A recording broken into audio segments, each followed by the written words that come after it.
tuyo uno. Hello, good Tingnan natin, evening tuyo uno ng everyone. mountain. So, ayan, here at Boardwalk, Naga, Cebu City. So, ayan, sobrang dami po nakaparking kasi nga po dinadayo talaga ang boardwalk dito. So, medyo gabi na guys, kaya maganda na siyang kunan ng video kasi ang mga lights kasi nag-aanuhan na, binuksan na yung mga ilaw. At ayan, matatanaw mo naman dito yung mga cargo na mga barko. So, malayo, medyo malayo tong Naga guys.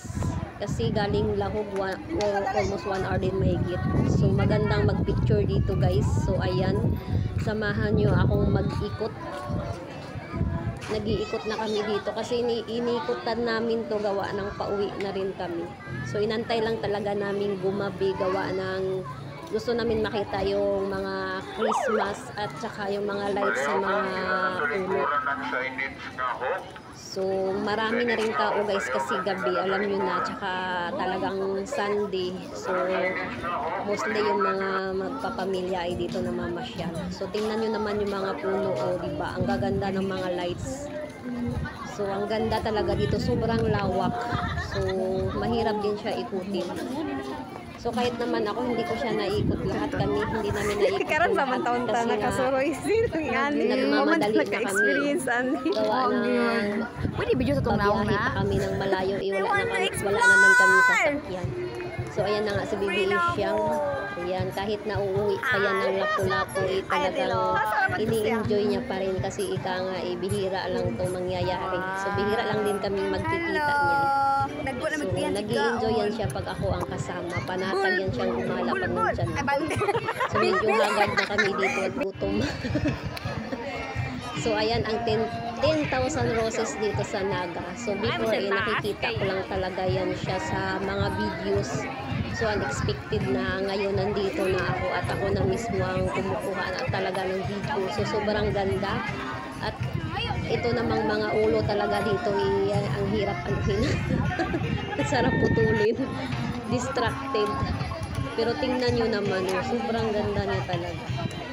Gusto kong bumalik ulit dito, yung talagang maikot ko to lahat. Kasi hindi kami nakapag-picture dito, talagang kinunan ko lang ito ng video. Kasi ang dami kasing tao din guys. Ang daming tao din dito. Ayan, tinaas ko na nga lang yung phone ko dito para makuhanan ko siya ng pataas. Sobrang ganda diba? 10,000 roses. So meron din pala yan dito sa Naga. So ayan po yung entrance na, yung parking dyan sa may harap. Ayan, ang ganda dito. Ang dami palang pasyalan dito sa Cebu. Ayan lang talaga aking kinakala. Mga tao may makita. Kasi taga Cebu yun, kaya marami siyang alam na galaan. 10, 15. 15 na lang. Sana ipanoorin nyo hanggang dulo guys. Kasi pasensya na ko yung hindi ako mag-voice record. Excuse me. So ang ganda ng mga puno, yung mga lights sa puno nila ang gaganda. Yan ang nagiging attractive dito yung mga lights.